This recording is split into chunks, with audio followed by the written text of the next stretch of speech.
Hello and welcome to the Beardicus Show. My name is Beardicus and today I will be talking about Kirby Star Allies. Now before I get into that, I have to say one thing about this game. This is the game's box art. Do you notice anything weird about it? Kirby is happy in this box art. I'm American. I don't want to play a game starring a happy Kirby. Kirby should be angry and serious and determined. Always. Otherwise, I don't even want to play this. But I guess I kind of have to, because otherwise this is going to be a very short video. So I'll let it slide this time. But next time, I expect a hardcore Kirby, like usual, because I'm American. Okay, right off the bat, the graphics in this game are gorgeous. Although, I suppose you already knew that, seeing as, well, you can see them. So we start out in, actually, hang on. I'm not sure I like these controls.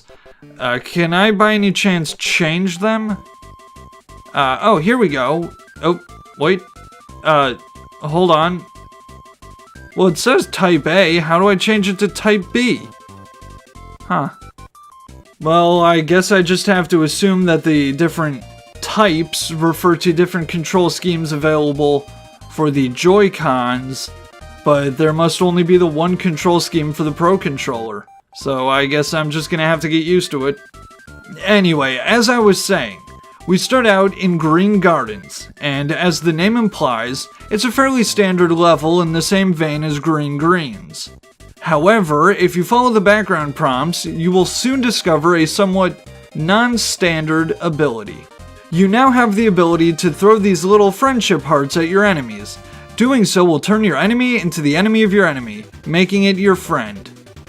And now they'll fight alongside you, although their main purpose is just to help you pull levers and activate switches. You know, just like friends in real life. But that's not all. They do have one other purpose. Certain abilities can actually be combined to upgrade them. This is generally done by taking a neutral ability and adding an element to it.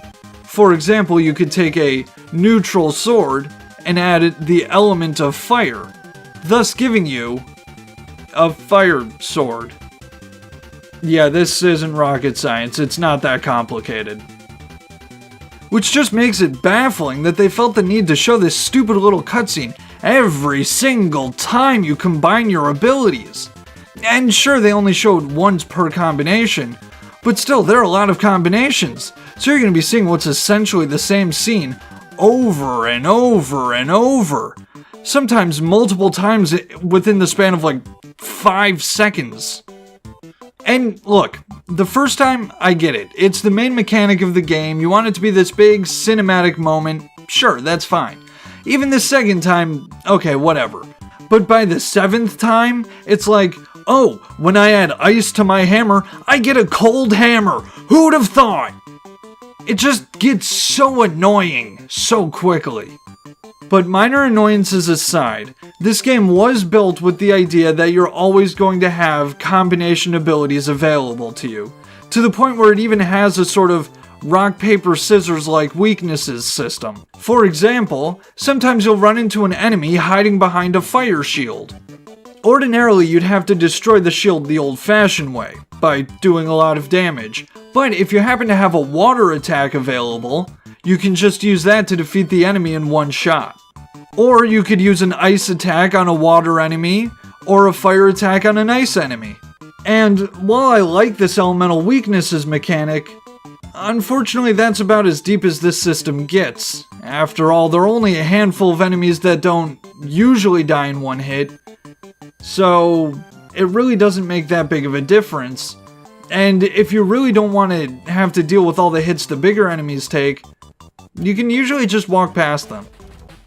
And while I assume the bosses and mini-bosses take more damage from their elemental opposites, I didn't actually notice a difference. Although, some bosses do have an attack or two that can be countered, and doing so will stun them, which I think is pretty cool. But then again, with 4 characters, you typically burn through the boss's health so quickly that you don't even get a chance to stun them before they're defeated. But the elemental abilities do have another use, interacting with the scenery. such as burning grass, freezing waterfalls, blowing away leaves, and so on. But this really isn't anything new for Kirby, and while there are a few times where combining abilities is necessary, such as to light a fuse that is behind a wall or something, the game will always provide the necessary abilities in these situations, so it's really easy to just solve these, I guess they count as puzzles? Look, it's just, if the game's just gonna give me whatever abilities I need whenever I need them, and these puzzles are never really gonna get complicated, then you may as well just cut out the middleman and just give me whatever secrets you're hiding, because otherwise you're just forcing me to change abilities when I really don't want to.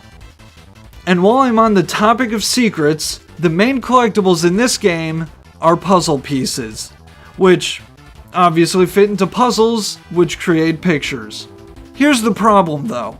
The puzzle pieces work similarly to the keychains from Triple Deluxe or the stickers from Planet Robobot, meaning that it doesn't matter where you find a puzzle piece, it'll just fit into a random position in the picture. In other words, you could just keep replaying one level and grab the same puzzle piece over and over, and it could theoretically unlock different pieces of the puzzle every time. And I personally have two problems with this type of collectible. One, it's not satisfying to collect, because you're not really collecting the puzzle pieces, you're sort of entering a lottery and just waiting for the correct pieces to be unlocked. And two, this means that I could finish everything else in the game and still theoretically be missing like half of the puzzle pieces. Alright, I think I've spoiled enough of story mode for now, so I'm just gonna say one last thing. Story mode was fine. I think the puzzles could have better utilized the ability combination system, but I can't really complain about anything. It was a fine adventure. Although there was a surprising amount of lore, so I kind of hope they revisit these same villains in the future to better flesh that lore out. Oh, and speaking of lore, don't forget to pause during boss battles, because the pause screen actually has some cool little descriptions for each boss. Anyway, let's move on to a new mode. When you first start the game, you actually have two modes other than story mode available. These are Star Slam Heroes and Chop Champs. These are the obligatory sub-games. And while I don't usually care for the Kirby sub-games, I actually really did enjoy Star Slam Heroes. It was very reminiscent of the Megaton Punch sub-game from Kirby Superstar, except instead of trying to break Popstar in half, you're trying to save it from a meteor. Oh, I really hope nobody lived there. Or there. Or any of those other planets. I'm sure it's fine. Just some duct tape, maybe a little hot glue, and you'll be just fine. The other sub-game, Chop Champs, has you chopping down a tree by button mashing. And I am not particularly fond of button mashing, but if you are, well, here you go. And before you ask, yes, both of these sub-games count toward 100%ing the game. And finally, there are two other modes that are unlocked when you complete story mode. These modes are Guest Star, how exactly do you say question mark, question mark, question mark, question mark? And the Ultimate Choice. That's right, those of us who aren't fans of the arena, rejoice! Because it's not in this game. Ha! Gotcha! The Ultimate Choice is the arena. I don't know why they changed the name, but they did. Anyway, Guest Star mode just has you playing the story mode again, except now you're a helper character without Kirby. But, I mean, come on, who needs him? Kirby sucks anyway, right? Haha, you see what I did there? That's a play on words. Bet you never heard that one before, huh? And, by the way, that's not the only difference in this mode. If you look up here in this corner, you'll notice a couple new icons. These are your stats. As you play through this mode, you'll occasionally find some giant hearts, and collecting one will increase your stats. Either your attack power, your max HP, your running speed, or all three. And I think this is an important distinction from story mode. It helps this mode feel fresh, despite the fact you're basically just playing through a large amount of the game a second time. In fact, I may have actually enjoyed this mode more than story mode. But after beating this mode once, you actually unlock the ability to play as the special helpers in future playthroughs. You know, like King Dedede or Meta Knight. And let me tell you, Marks was a lot of fun to play as.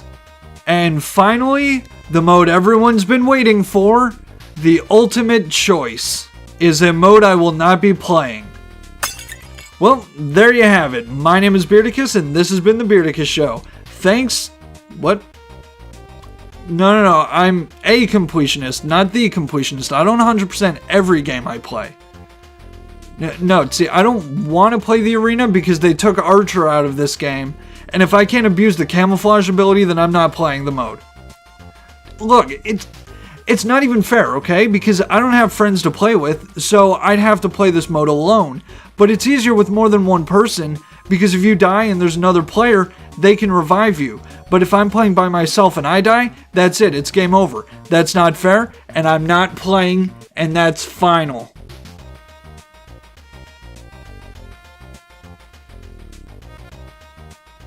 Fine, I'll give it one try. Alright, so the Ultimate Choice is a little different from the usual arena modes, in that it has a difficulty meter. Otherwise, it's pretty much the same. There are 5 difficulties on this meter, as well as 2 blacked out notches at the top, which I'm sure are only there for show. There definitely aren't actually 7 difficulties in this mode. In addition to just making the boss fights harder, each difficulty also increases the number of bosses that you're going to have to fight, as well as decreasing the number of healing items that are available to you. Now, I know how I get with this kind of a challenge, and I don't want to get carried away, so I'm only going to play level 1, and then I'm going to call it a day.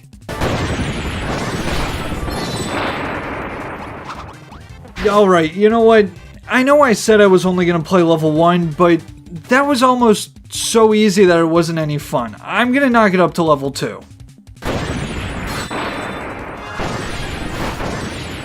Okay, you know what, even that was silly. Let's get serious. If I'm going to play this mode, I may as well just get the snot kicked out of me. I'm going to play level 5, but once I lose, that's it. I'm done. Wow, even that was pretty easy. Wait, what's going on?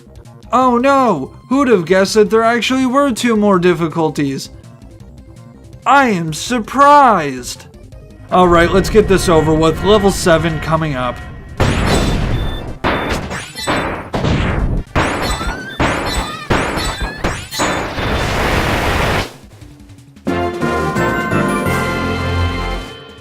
Yes! Haha! Oh. Okay, admittedly, that one made me try a little bit. Oh. But I pulled it off. And you know what? It actually wasn't as hard as I was expecting. I don't know if Kirby games are just getting easier or if I'm getting better. But that was much easier than a lot of the arenas were in the past. And wait a second. What? There's another difficulty? Oh, me and my big mouth. Okay, if I can sort of break character for a second, I'm just gonna explain something to you. When I was playing the game, I imagined at this point in the video that I would show, like, maybe a couple of my failures at level 8, and then, like, I would give up. But then I would get a pep talk from, I don't know, the Luigi amiibo or something. And then I would do, like, a joke training montage or something, and I'd take it really seriously, and I'd be like doing this with the controller, and I'd be acting like it was this real workout, and then it'd be like a GameCube controller, so it's like I'm not even practicing with the right game, and it would just be the stupid little thing. And I was going to do that, but then I beat this mode on my first try, so there goes that idea. Yeah, oh, and for the record, I'm not bragging here. It wasn't skill that got me through this mode. No, I noticed that with the sword ability, if you do the up B and then the down B attack, it's like called the upward slash and the sword dive. I noticed that if you do those, you get like this invincibility frames, so enemies can't hurt you, and you have very few frames in between the attacks. So basically, if you just keep doing this, you're untouchable. And then I did that forever, and I won. Hey, it's not cheating, it's strategy. And there it is, 100% complete. My work here is done. And not so fast, because I'm actually not done with the pictures yet. Yeah, who'd have guessed that my comment from earlier was actually foreshadowing, huh? So I guess I'll be playing through the entire game again. Yay! I'll see you guys in 3 hours. Oh, hey, I guess we get to do that montage after all. Come on, Beardicus, you can do it! You have to believe in yourself, Beardy! You have to believe! I just want to tell you, good luck. We're all counting on you. If you'd like to make a call, please hang up and try again. If you need help, hang up and then dial your operator. Just remember, no matter what happens, we're all behind you, Beardicus. So keep going and never give up. And there we go. After 100%ing the game and then playing through the entirety of story mode a second time, I'm somehow still missing 29 pieces. This is ridiculous. Look, it's fine. I'll be right back. There we go! Story mode is done, the ultimate choice is done, and now the pictures are done too. So I can finally say that I'm still not done yet. There is one last thing that I've been meaning to do basically since I started playing this game, but I keep forgetting. I just want to check really quickly if there's a second options menu in the main screen. Yep, there it is. And yep, that's how you change the controls. Oh, and look, you can just turn these off too, huh? Now, of course you can. That's just fantastic. My name is Beardicus, and this has been The Beardicus Show. Thanks for watching. Play me out, Marks. Whoa! Hey, everybody. Thanks for watching. Well, you know the drill. If you like the video, like, comment, subscribe, show your friends, all that stuff. And you know what? Even if you didn't like the video, you can still do that stuff. In fact, I encourage it. Think about it. If you don't like my videos, what better way to get back at me than to subscribe?